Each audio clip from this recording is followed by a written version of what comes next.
શ્રી ગણેશાય નમઃ. મિત્રો, આપ જોઈ રહ્યા છો યુટ્યુબ, જેમાં અમારી ચેનલ શિવશક્તિ ગોવિંદમાં આપનું હાર્દિક સ્વાગત છે.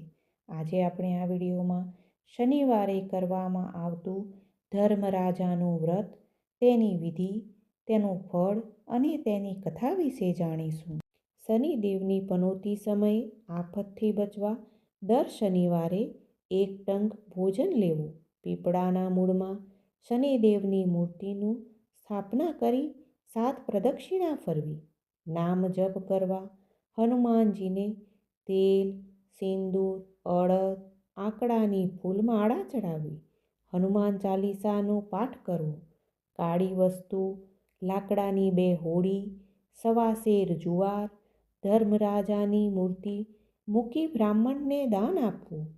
1.25 સેર સુખડી કરી તેના 4 ભાગ કરી, એક બ્રાહ્મણને, એક ગોવાળને, એક બાળકને અને એક પોતે રાખીને પ્રસાદ તરીકે લેવો. બહેનો જો આ વ્રત કરે તો ઘરમાં કંકાસથી મુક્તિ મળે છે.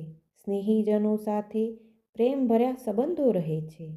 એક બ્રાહ્મણ કુટુંબની બહેન સગા ભાઈ હોવા છતાં, વ્રત જાણવા છતાં ધર્મરાજાનું વ્રત ના કર્યું. પરિણામે તે ભાઈ, નણંદ સસુર પક્ષથી દુઃખી થઈ મૃત્યુ પામી.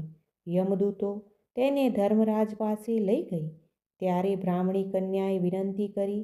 પરિણામે ધર્મરાજે જાતે મસાણમાં ભાઈના સ્વરૂપે જઈને બ્રાહ્મણ કન્યાને જીવંત કરી કન્યાના પરિવારના સ્નેહનું સુખ પામી. આ રીતે ધર્મરાજાનું વ્રત કરવાથી ધર્મરાજા આપણા પર પ્રસન્ન રહે છે.